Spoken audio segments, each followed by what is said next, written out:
So I'm gonna teach you how to do an RDL, and this version is gonna be a snatch grip RDL.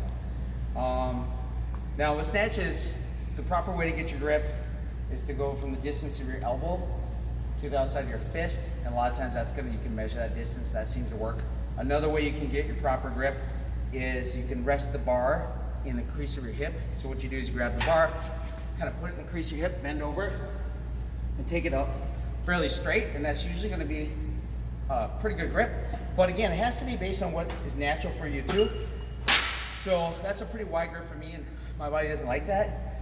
So usually with the RDL snatch grip, I'm gonna still go wide like I would in a snatch, but I'm still gonna come in a little bit. You gotta find the best grip for you. So for me, my middle finger on the rings works best for me. So that's the first thing. And then if you want to do a hook grip is where you hook your thumb. You can do that. You can use wraps if you want to, but you're not gonna use an alternating grip or mixed grip in this position. So that's gonna be how you find your grip and the proper grip.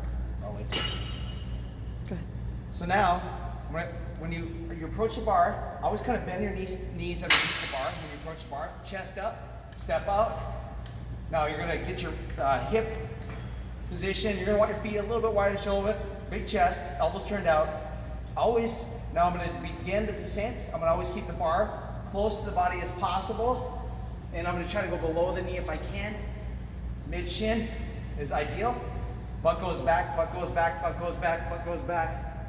Mid shin. And one of the things we're looking at when we move the hips, it's all about the trajectory of the hips backwards. And we do that as we arch the back. So we're kind of bowing over. So what we're not doing is this.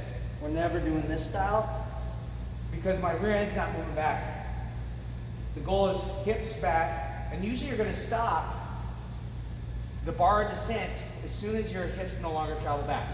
If you're really, really flexible, you may find you can still bend over, keeping an arch back, but for most people, that's where you stop. And then just follow the tempo we prescribe. And the biggest cue, elbows out and locked. That's real, real critical. And chest up, and always keep your back arched.